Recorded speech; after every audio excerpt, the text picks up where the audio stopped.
आज मैं तुमसे कुछ बातें करूंगा। कुछ बातें ऐसी जो तुम्हें बताना चाहता हूँ, जो तुम इतने परेशान हो, जो तुम अपने भविष्य को लेकर इतने चिंतित हो। तो अब मैं तुमसे आज कुछ बातें करूंगा, ध्यान से सुनना और इनको अपनी जिंदगी में हमेशा याद भी रखना। अब से तुम्हारी जिंदगी की एक नई शुरुआत होने जा रही है। अब से तुम्हारी जिंदगी में जो भी दुख तकलीफें आई थी, उन सब का धीरे धीरे ही सही पर खात्मा होने जा रहा है। हर समस्या का समाधान होने जा रहा है और हर समस्या तुम्हारे सामने एक के बाद एक घुटने टेकते हुई नजर आएगी। और तुम्हारी हर समस्या का समाधान कैसे निकलेगा, ये तुम्हें भी समझ नहीं आएगा। लेकिन हाँ, उस समय तुम मेरी लीला का अनुभव करोगे। उस समय तुम मेरी मर्जी का अनुभव करोगे।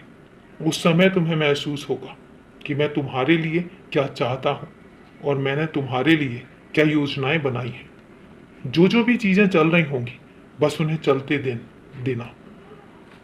तुम्हारी जिंदगी में जो घटित हो रहा है, हो सकता है शुरुआत में तुम्हें समझ में ना आए, लेकिन याद रखना कि धीरे धीरे तुम्हें सारी चीजें अपने आप समझ में आने लगेगी और तब तुम्हें पता चलेगा कि मेरी योजनाएं क्या है, मैं तुम्हारे बारे में क्या सोचता हूँ और मैंने तुम्हारे लिए क्या कुछ सोच कर रखा हुआ है।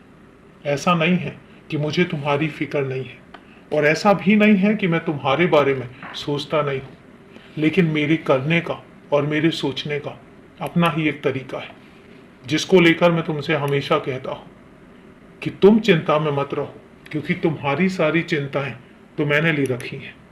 तुम बस अपने आप को बिल्कुल ही ऐसा महसूस करो कि जैसे तुम्हारे सर पर कोई बोझ ही नहीं है और तुमने अपनी सारी परेशानियां मुझे दे रखी हैं। जब तुम्हारे घर में तुम्हारा बाबा बैठा है, तो फिर तुम्हें चिंता करने की जरूरत ही क्या है।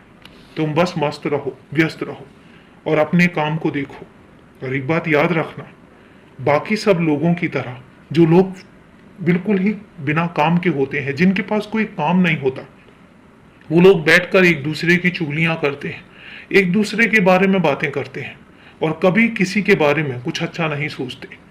तुम एक बात याद रखो कि तुम्हारे पास इतना काम है कि तुम्हें बाहर निकलकर देखने की फुर्सत नहीं है। और याद रखना, ये जो तुम काम कर रहे हो ना, एक दिन तुम्हें ऐसी जगह पर लेकर जाएंगे कि तुम खुद ये कहोगे कि अच्छा हुआ जो उस वक्त तुमने फालतू बैठकर, खाली बैठकर किसी की चुगलियां नहीं की। तुमने सिर्फ अपना काम किया और इसके बाद तुम जहां पर पहुंचोगे, तुम जो हासिल करोगे, तुम समझ भी नहीं पाओगे कि तुम्हें क्या मिला है, कितना मिला है और कैसे मिला है। तो याद रखना, तुम्हारे बारे में जो मैं सोचता हूं, वो यूं ही नहीं है और बेवजह नहीं है। तुम्हारी हर चिंता मैंने अपने सर पर ले रखी है, मैंने खुद पर ले रखी है और तुम्हें कभी भी चिंता से ग्रस्त तो नहीं होने दूंगा। बेफिक्र रहो, खुश रहो, मस्त रहो, व्यस्त रहो, क्योंकि मैं तुम्हारे साथ हूं। हमेशा खुश रहो।